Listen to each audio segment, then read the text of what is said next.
Hello student, my self नीलम चंद्राकर। आज की इस लेक्चर में हम डिस्कस करेंगे वाटर एंड मिनरल रिसोर्सेज को। तो इसमें फर्स्ट हम देखते हैं वाटर रिसोर्सेज को। तो वाटर जो है वो ह्यूमंस, प्लांट और अदर एनिमल्स के लिए बहुत ही इंपॉर्टेंट रिसोर्सेज है। अर्थ में हमारे जो 97% वाटर अवेलेबल है वे सॉल्टेड वाटर है। सॉल्टेड वाटर मतलब कि सी ओशंस का जो वाटर होता है उसको सॉल्टेड वाटर या फिर मेराइन वाटर कहा जाता है। ठीक है, तो अर्थ में जो 97% वाटर है वो सॉल्टेड वाटर होता है और केवल 3% वाटर ही फ्रेश वाटर है। फ्रेश वाटर मतलब कि रिवर, लेक, पॉन्ड का जो वाटर है उसको हम बोलते हैं फ्रेश वाटर, जो कि सिर्फ 3% होता है। अब ओशियन में जो आपका पानी है वहाँ से ज़्यादा इवेपोरेशन होता है। मतलब ओवरऑल वर्ल्ड में जो इवेपोरेशन होता है उसका लगभग 84% ओशियन से होता है और सिर्फ 16% लैंड सरफेस से होता है। ठीक है, और ये जो इवेपोरेशन होता है, इवेपोरेशन मतलब भाप बनने की जो प्रोसेस है उसको इवेपोरेशन कहा जाता है। तो इवेपोरेशन की प्रोसेस सिर्फ 10 दिन के अंदर अंदर हो जाता है। मतलब एटमॉस्फेयर में जो वाटर है वो 10 दिन तक ही वहाँ पे रह सकता है, उसके बाद वो बारिश के फॉर्म में नीचे आ ही जाएगा।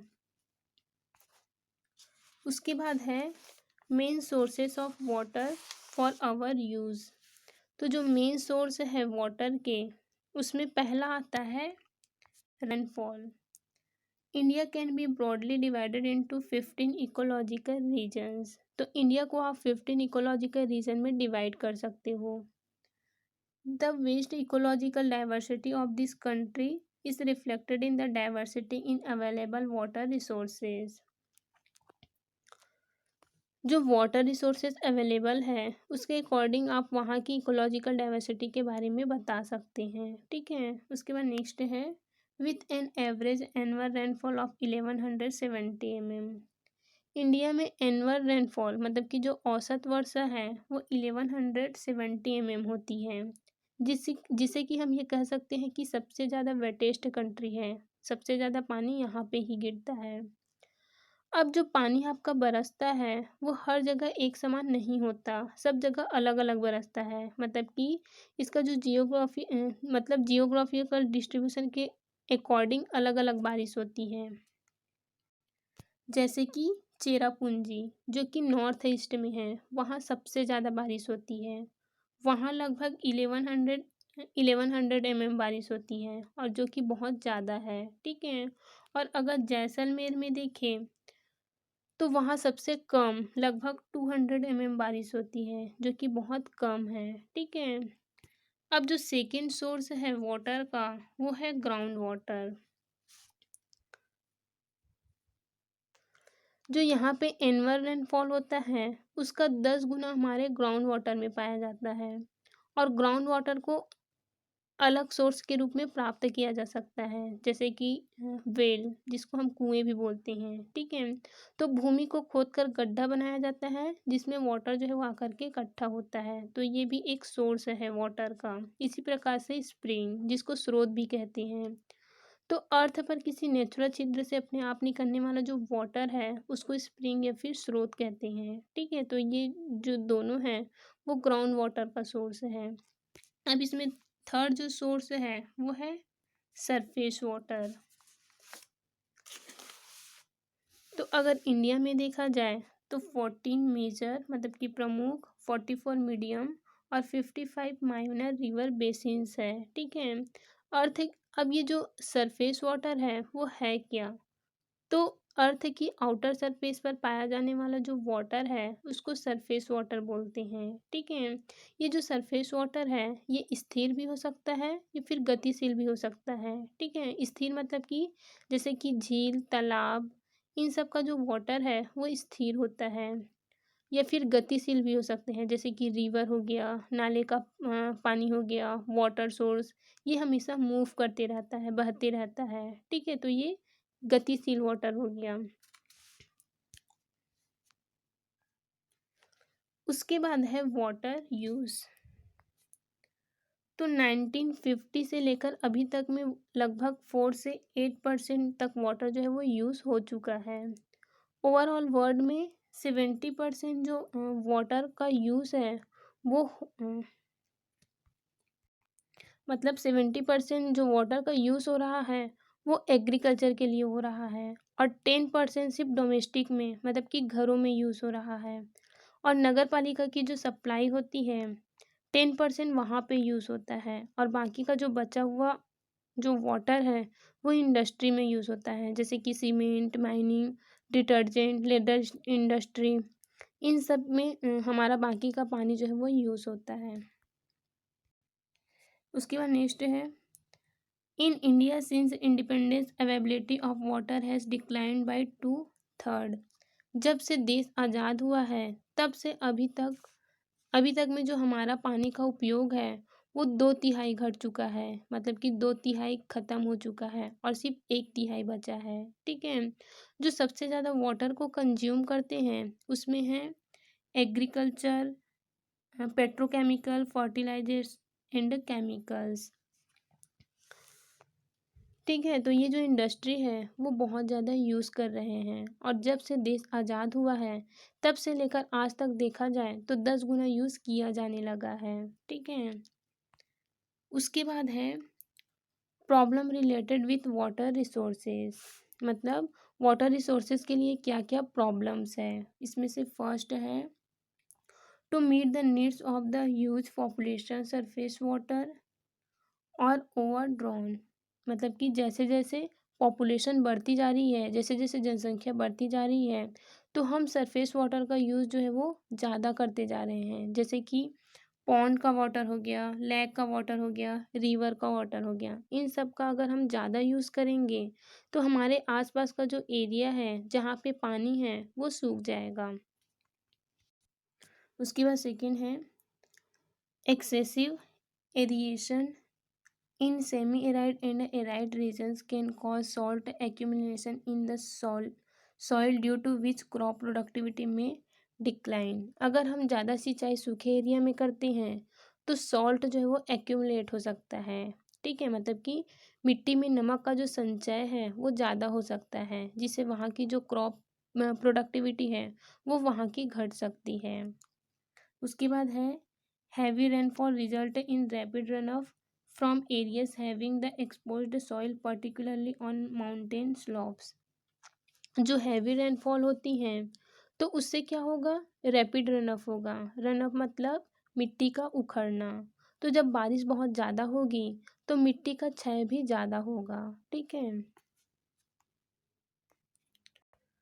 उसके बाद है conservation and management of water. Conservation मतलब कि कैसे हम वाटर को कंजर्व कर सकते हैं, कैसे हम बचा सकते हैं। ठीक है, तो इसमें से फर्स्ट है reducing agriculture water wastage by increasing efficiency of irrigation। तो अगर आप सिंचाई की एफिशिएंसी इम्प्रूव करोगे तो वहाँ पे आप जो एग्रीकल्चर वाटर वेस्टेज है, कृषि में जल जो वेस्ट हो रहा है उसे कम कर सकते हो। ठीक है, मतलब अगर आप सिंचाई की दक्षता को अच्छे से यूटिलाइज कर ले तो आपका जो एग्रीकल्चर वाटर वेस्ट है उसको आप रोक सकते हो। ठीक है, by the traditional method of irrigation, plant absorb less than 50% of the water applied to the soil, the rest in lost। तो सिंचाई की जो पारंपरिक तरीके हैं, जो ट्रेडिशनल मेथड है, उस तरीके से अगर आप सिंचाई करते हैं तो पौधे जो है वो वाटर को 50% से कम सोखती हैं और बाकी जो है वो बह जाते हैं। उसके बाद सेकंड है reducing water wastage in industry by recycling the used water। आप यूज्ड वाटर को रिसाइकलिंग करके जो वाटर वेस्ट होता है उसको भी आप रोक सकते हैं। थर्ड है reducing domestic water wastage by constructing waste water treatment plants and recycling the treated water. जो डोमेस्टिक में मतलब कि घर वगैरह में आप वेस्ट वाटर ट्रीटमेंट का यूज़ करके भी वाटर को कंजर्व कर सकते हो। उसके बाद है rain water harvesting by employing practices to store rain water and recharge ground water. Rain water harvesting से भी आप वाटर को स्टोर कर सकते हैं, मतलब जो बारिश का पानी होता है उसको स्टोर करके भी आप वाटर को कंजर्व कर सकते हैं। ठीक है, रेन वाटर हार्वेस्टिंग ट्रीटमेंट लगा सकते हो जिससे वाटर जो है वो बचा रह सके। फिर है afforestation and the protection of watersheds to improve water economy. तो एफॉरेस्टेशन मतलब डिफॉरेस्टेशन का जस्ट उल्टा। एफॉरेस्टेशन मतलब होता है पेड़ लगाना। तो protection of watershed basically ऐसा होता है जैसे कि कई क्यारियाँ बनी हुई है और वहाँ से पानी किसी बड़ी जगह में जा रही है, तो उस रास्ते को मतलब कि उन क्यारियों को हम बोलेंगे वाटर शेड। जैसे कि कोई तालाब है और तालाब में छोटे छोटे क्यारियों से अगर पानी जा रहा है तो उन क्यारियों को वाटर शेड कहा जाता है। तो उस वाटर सेट को भी आप इम्प्रूव करके वाटर को कंजर्व कर सकते हो। ठीक है, तो इस प्रकार से कुछ कुछ मेथड है जिसके थ्रू वाटर को कंजर्व किया जा सकता है। अब नेक्स्ट जो रिसोर्सेस है वो है मिनरल रिसोर्स। सबसे पहले तो मिनरल्स है क्या? तो अर्थ पर बहुत सारे तत्व पाए जाते हैं और बहुत सारे तत्व मिलकर के कंपाउंड बनाते हैं। तो ये जो तत्व या फिर ये जो कंपाउंड बना है वही मिनरल्स कहलाता है। ठीक है, और ये जो मिनरल्स हैं वे भूमि से खोद करके निकाले जाते हैं। तो भूमि से खोद कर निकाले जाने वाले तत्व या फिर पदार्थ को मिनरल्स कहते हैं। ठीक है, और रिसोर्सेज मतलब जो भी चीज़ हमारे यूज़ की है उसको बोला जाता है रिसोर्सेज। तो मिनरल रिसोर्सेज का क्या मतलब हुआ?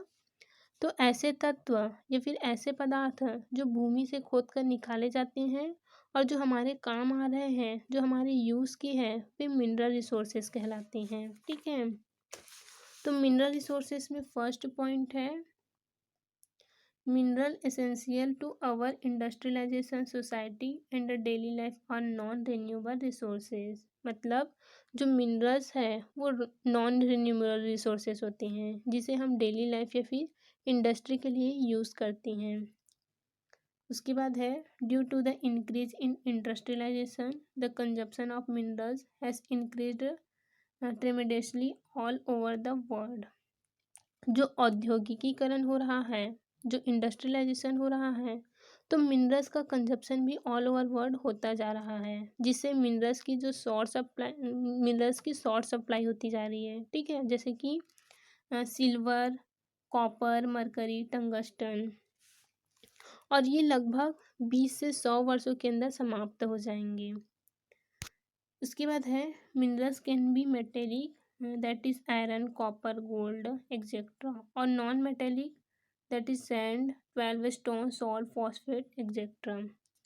मतलब कि जो आयरन, कॉपर, गोल्ड ये सब जो है वो मेटेलिक है। ठीक है, और सैंड मतलब कि जो रेत, सॉल्ट, 12 पत्थर मीन्स जो हम रिंग के फॉर्म में पहनते हैं, इसी प्रकार से फॉस्फेट, ये सब आपके नॉन मेटेलिक मिनरल्स होते हैं। ठीक है,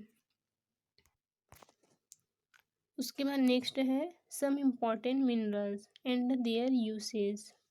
यहाँ पे कुछ इम्पॉर्टेंट मिनरल्स दिए गए हैं और उसका यूज़ बताया गया है। तो इसमें से फर्स्ट जो मिनरल्स है वो है एल्यूमिनियम, सेकेंड है क्रोमियम, थर्ड है कॉपर, उसके बाद है गोल्ड, आयरन, लेड और फॉस्फेट। तो एल्यूमिनियम जिसका यूज़ हम कुछ स्ट्रक्चर वगैरह बनाने में यूज़ करते हैं और पैकेजिंग में भी इसका यूज़ होता है जैसे कि एल्यूमिनियम फॉयल। उसके बाद है क्रोमियम, तो इसका यूज़ क्रोम प्लेट या फिर स्टील एलॉय बनाने में, स्टील के जो एलॉय होते हैं मतलब कई धातुओं का मिश्रण को एलॉय कहते हैं, उसमें इसको यूज़ किया जाता है। इसी प्रकार से कॉपर का आप जानते ही हैं कई जगह यूज़ होता है जैसे कि पाइप, वायर, ज्वेलरी, इन सब में इसका यूज़ होता है। ठीक है, उसके बाद है गोल्ड का यूज़ होता है ज्वेलरी बनाने में, डेंटिस्ट डेंटिस्ट्री मतलब कि दांत वगैरह जो लोग लगाते हैं उसमें ये यूज़ होता है, और एलॉय में भी यूज़ होता है। उसके बाद है आयरन। आयरन आपका प्राइमरी कंपोनेंट ऑफ स्टील है। उसके बाद है लेड, तो लेड का यूज़ होता है पाइप्स में, बैटरी इलेक्ट्रोड्स में और पिगमेंट वगैरह में। और लास्ट है फॉस्फोरस, तो फॉस्फोरस का यूज़ मेडिसिन बनाने में होता है, साथ ही फर्टिलाइजर्स, डिटर्जेंट वगैरह में भी फॉस्फोरस का यूज़ होता है। उसके बाद है कंजर्वेशन ऑफ मिनरल्स। मतलब कि जो मिनरल्स है उसको आप कैसे कंजर्व कर सकते हैं, कैसे बचा सकते हैं। तो इसमें से फर्स्ट है mineral conservation measures involve their recycling and reuse. Minerals का यूज़ रिसाइकलिंग और रीयूज से रिलेटेड है। रिसाइकलिंग में आप क्या करते हो, जो डिस्कार्टेड आइटम्स होते हैं उसको कलेक्ट करते हैं, ठीक है। डिस्कार्टेड मतलब जो बेकार है, जिसका कोई यूज़ नहीं है, तो उनको कलेक्ट करते हैं, रीमेल्ट करते हैं और उसको रीप्रोसेस करके न्यू प्रोडक्ट में कन्वर्ट किया जाता है, ठीक है। जैसे कि फॉर एग्जांपल के लिए आयरन का स्क्रैप हो गया, एल्यूमिनियम कैंस हो गया, ठीक है। इनको हम दोबारा से रीप्रोसेस करके प्रोडक्ट में कन्वर्ट करते हैं। उसके बाद सेकेंड है some minerals present in product can be recycled, that is gold, lead, nickel, steel, copper, aluminium, silver, zinc etcetera. तो प्रोडक्ट में प्रेजेंट मिनरल्स का आप रिसाइकल कर सकते हैं, जैसे कि गोल्ड हो गया, lead, nickel, steel, copper, aluminium, silver, zinc. इनमें जो मिनरल्स प्रेजेंट होते हैं उनको रिसाइकल किया जाता है, ठीक है। जबकि कुछ प्रोडक्ट ऐसे हैं जिनमें मिनरल्स प्रेजेंट तो होते हैं लेकिन वो लॉस हो जाते हैं, जैसे कि पेंट में। घरों में जो आप पेंट यूज़ करते हैं उसमें लेड, जिंक, क्रोमियम वगैरह मिला रहता है और वो पेंट होने के बाद लॉस हो जाता है, ख़त्म हो जाता है, ठीक है। मतलब कि उसका हम रिसाइकलिंग नहीं कर सकते। उसके बाद है recycling and reusing not only renew the mineral resources but also help in. मतलब जो रिसाइकल और रीयूज़ करते हो वो न केवल मिनरल मिनरल रिसोर्सेज को रिन्यू करता है जबकि कुछ चीज़ों में हेल्प भी करता है। जैसे कि फर्स्ट है saving unspoiled land from the disruption mining. Recycling करने से आपको माइनिंग नहीं करनी पड़ती है, मतलब जो सही जगह है, जैसे सॉइल को आपको ख़राब करने की ज़रूरत नहीं होती, जिससे आप भूमि को बचा सकते हो, ठीक है।